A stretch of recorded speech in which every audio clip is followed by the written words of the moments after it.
Hello बच्चों, कैसे हो आप सब लोग। मैं doctor Pawan Oberoi, former principal Vidyottama girls PG college Khatauli से आपके लिए मैं आज स्टूडेंट सबके लिए लेके आया हूं कि अभी जो 4 अक्टूबर 2020 में जो सिविल सर्विसेज प्री का जो एग्ज़ाम हुआ था, तो उसका क्वेश्चन पेपर का अरेंजमेंट किया है और उसको मैंने सॉल्व भी किया है और बहुत अच्छे अच्छे क्वेश्चन हैं। अभी 12-13 दिन पहले ये जो पेपर हुआ है, तो इसमें बहुत ही इम्पोर्टेंट क्वेश्चंस आए हैं। तो मैं आज आपको जो है सिविल सर्विसेज जो 4 अक्टूबर 2020 में जो क्वेश्चन पेपर हुआ है सामान्य अध्ययन का फर्स्ट पेपर, तो वो मैं आपको स्टूडेंट्स इसमें सॉल्व करवाऊंगा। तो चलिए स्टूडेंट्स क्वेश्चन करते हैं हम। क्वेश्चन नंबर 1, भारत के सांस्कृतिक इतिहास के संदर्भ में निम्नलिखित युग्मों पर विचार कीजिए।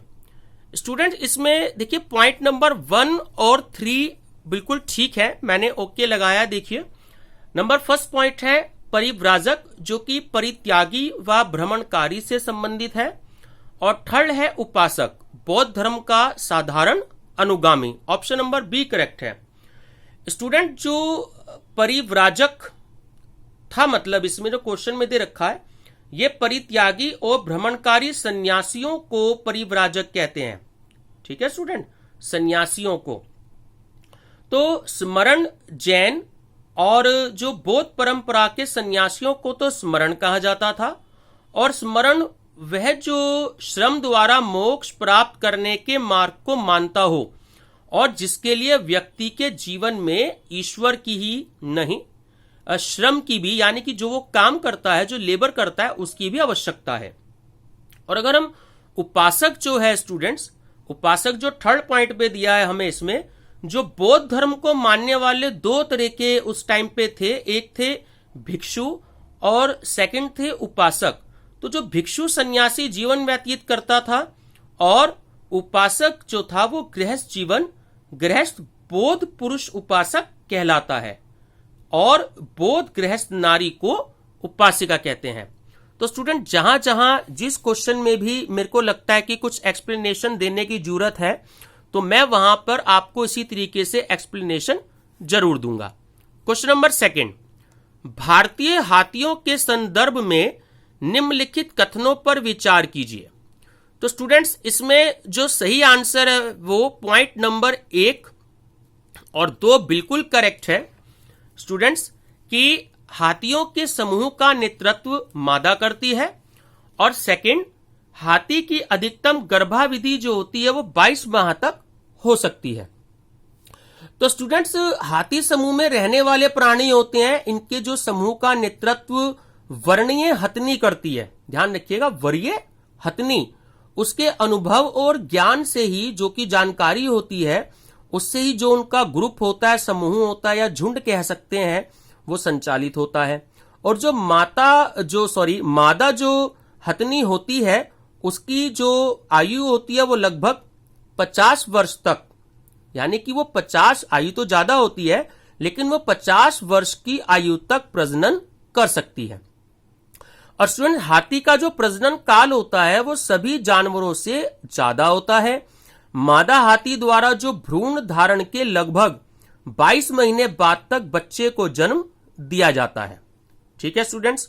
और अगर हम बात करें, एक पॉइंट मैं इसमें और एक्सप्लेन कर देता हूं आपको, कि अगस्त 2017 में एक जो रिपोर्ट आई थी, उसके अनुसार भारत में हाथियों की कुल संख्या इस समय 27,312 है। स्टूडेंट्स ये अपने आप में एक क्वेश्चन बन जाता है कि अगस्त 2017 की रिपोर्ट के हिसाब से कितने हाथी हैं इस समय। तो 27,312 की रिपोर्ट है, और इस समय जो हाथियों की जो सबसे ज्यादा जो संख्या है वो कर्नाटक में दर्ज की गई थी उस रिपोर्ट के हिसाब से, जहां पर ये हाथी 6,049 थे, 6,049, 6049। और इसके बाद कर्नाटक के बाद सेकंड नंबर आता है असम का, जहां पर हाथी हैं 5,719। और इसके बाद जो नंबर आता है स्टूडेंट्स, वो नंबर आता है केरल का, जहां पर 3,054 हाथी मिले। तो नंबर फर्स्ट पे स्टूडेंट ये अपने आप में एक आपका जीके का क्वेश्चन हो गया है कि हाथियों की संख्या में फर्स्ट नंबर पर तो कर्नाटक है, सेकंड नंबर पर असम है, और थर्ड नंबर पर केरल है। ठीक है स्टूडेंट्स, तो बहुत इंपॉर्टेंट क्वेश्चंस है, तो जितना भी मुझसे हो सकता है मैं आपको विद एक्सप्लेनेशन इसमें मैं एक्सप्लेन करूंगा। स्टूडेंट्स, इसकी वीडियो थोड़ी सी लेंथी हो सकती है, तो इसको मैं 2 या 3 पार्ट में आपको समझाऊंगा, क्योंकि मैं कुछ इसमें आपको एक्सप्लेनेशन भी समझा रहा हूं। चलिए स्टूडेंट्स, क्वेश्चन नंबर 3, निम्नलिखित में से कौन सा संरक्षित क्षेत्र कावेरी बेसिन में स्थित है? तो स्टूडेंट ऑप्शन नंबर 3 बिल्कुल करेक्ट है इसमें, सॉरी सी, पॉइंट नंबर 1, 3 और 4, मतलब नागरहोले राष्ट्रीय उद्यान, 3 नंबर पे सत्यमंगलम बाघ आरक्षित क्षेत्र और 4th नंबर पे वायनाड वन्य जीव अभ्यारण्य। ठीक है स्टूडेंट्स, इसके बारे में थोड़ा सा आपको ये बता दूं, जो नागरहोल राष्ट्रीय उद्यान और जो सत्यमंगलम बाघ आरक्षित क्षेत्र और वायनाड जो वन्य जीव कावेरी नदी बेसिन में स्थित है। ठीक है स्टूडेंट्स, तो नागरहोल राष्ट्रीय उद्यान पश्चिमी घाट की जो तलहटी है वहां से लेकर ब्रह्मागिरी पहाड़ियों और दक्षिण में केरल राज्य तक कावेरी बेसिन में फैला हुआ है।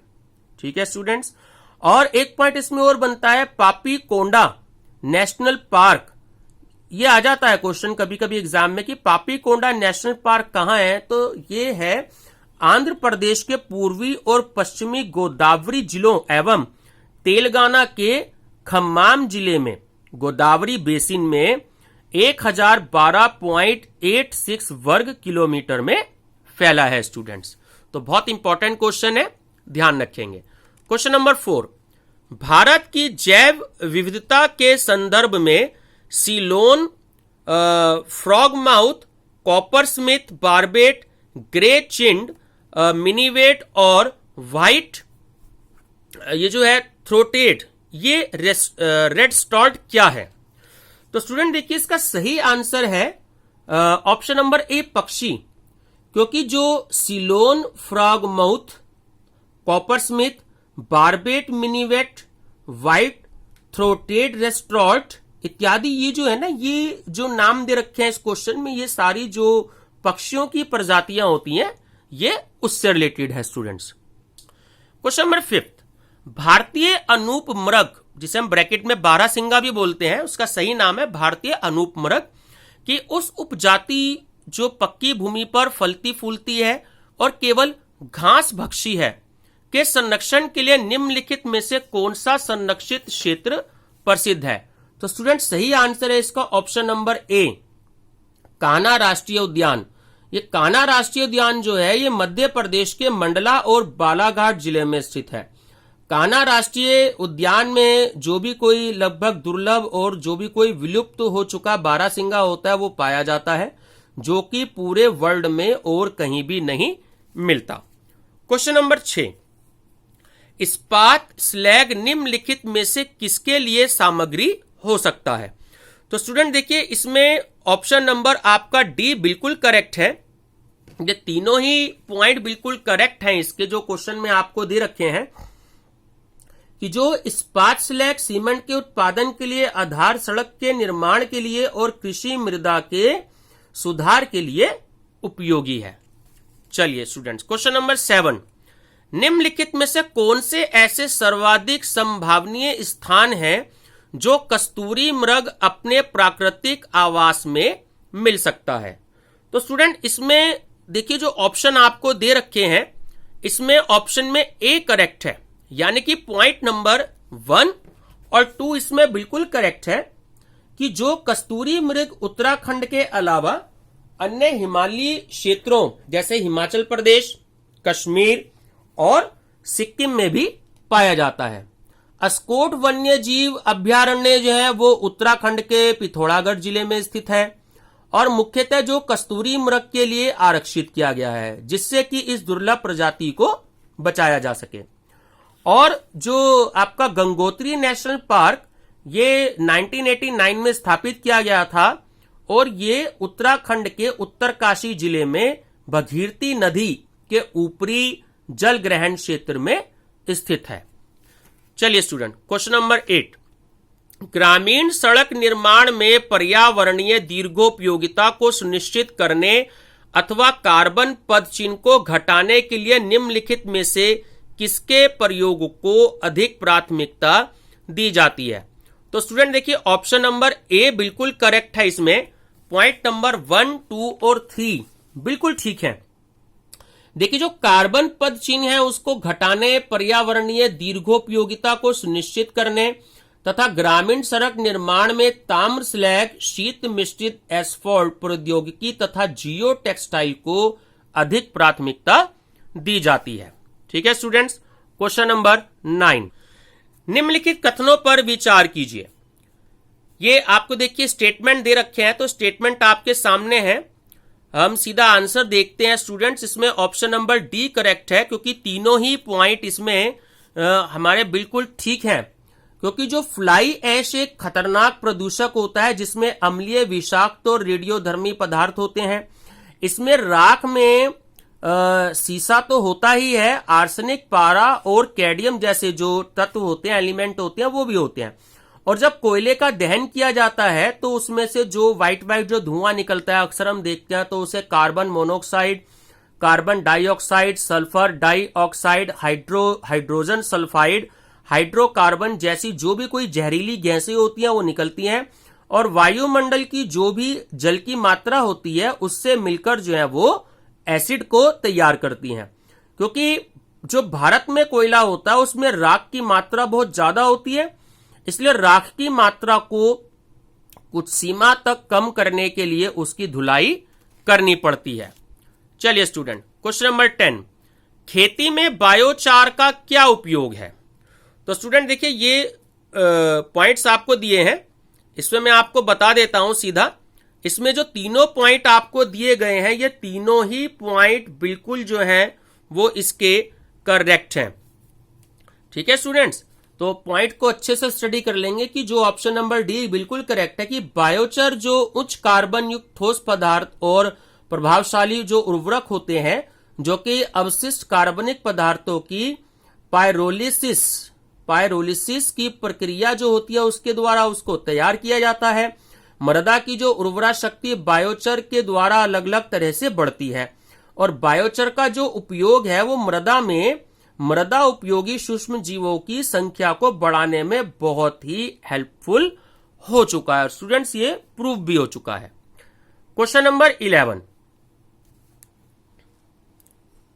भारत में निम्नलिखित में से किन्हें कृषि में सार्वजनिक निवेश माना जाता है? तो स्टूडेंट ये देखिए ये आपको इसमें जो है 5 पॉइंट दिए जाते हैं। मैं और इसको थोड़ा सा क्लियर कर देता हूं। तो आपको देखिए इसमें 6 पॉइंट दिए गए हैं।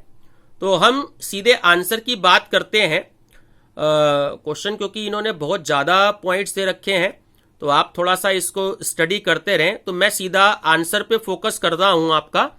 देखिए इसमें जो पॉइंट नंबर 2 है, पॉइंट नंबर 3 और पॉइंट नंबर 6 बिल्कुल करेक्ट है कि प्राथमिक कृषि साख समितियों का कंप्यूटरीकरण और सामाजिक पूंजी विकास और सरकारों द्वारा शीतागार सुविधाओं को स्थापित करना।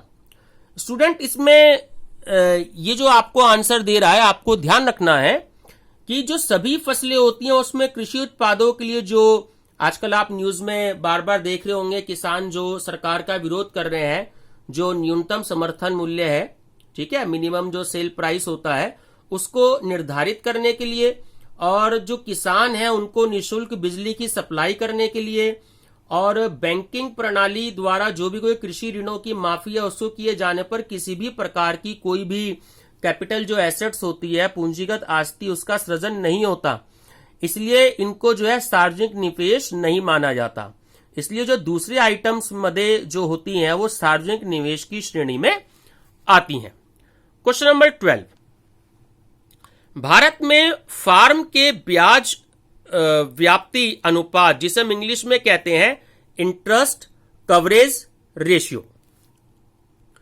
तो स्टूडेंट इसका महत्व क्या है? जो इंटरेस्ट कवरेज रेशियो है, ब्याज व्याप्ति अनुपात, इसकी जो है भारत में फर्म में इसकी क्या इंपॉर्टेंस है? तो स्टूडेंट देखिए इसका आंसर ऑप्शन नंबर ए बिल्कुल करेक्ट है कि केवल 1 और 2 पॉइंट इसमें इंपॉर्टेंट है कि जो ब्याज व्याप्ति अनुपात है उसका फार्मूला होता है कर एवं ब्याज भुगतान से पूर्व अर्जित ब्याज डिवाइडेड बाय ब्याज का भुगतान। इस सूचक से किसी भी फर्म के द्वारा लिए गए ऋणों को चुकाने के लिए वर्तमान तथा भावी क्षमता का आकलन किया जा सकता है। और ये जो हमारा इंटरेस्ट कवरेज रेशियो होता है, ये जितना अधिक होगा उसकी जो ऋण समाशोधन क्षमता होती है वो उतनी ही अधिक होती है। चलिए स्टूडेंट, क्वेश्चन नंबर 13, हाल के बीते दिनों में निम्नलिखित में से कौन से कारक, कौन सी नीतियां भारत में चावल के मूल्य जो है वो प्रभावित कर रही हैं? तो student option number D correct है। चारों ही जो इसके पॉइंट हैं वो बिल्कुल करेक्ट हैं कि जो न्यूनतम समर्थन मूल्य, सरकार द्वारा न्यूनतम समर्थन मूल्य पर गेहूं और चावल की खरीद तथा सार्वजनिक वितरण प्रणाली में चावल की आपूर्ति, चावल का बफर स्टॉक बनाना और जो भी कोई खाद्य सब्सिडी होती है इसको देने से चावल के मूल्य जो है वो प्रभावित हुए हैं। चलिए क्वेश्चन नंबर 14, निम्नलिखित कथनों पर विचार कीजिए। तो स्टूडेंट देखिए, ये जो कथन होते हैं थोड़ी सी इसमें हमें कभी कभी कंफ्यूजन हो जाती है, तो ये क्वेश्चन थोड़े से वैसे टफ तो होते हैं। इसमें अगर हम कथन में देखें तो सीधे हम आंसर देखते हैं।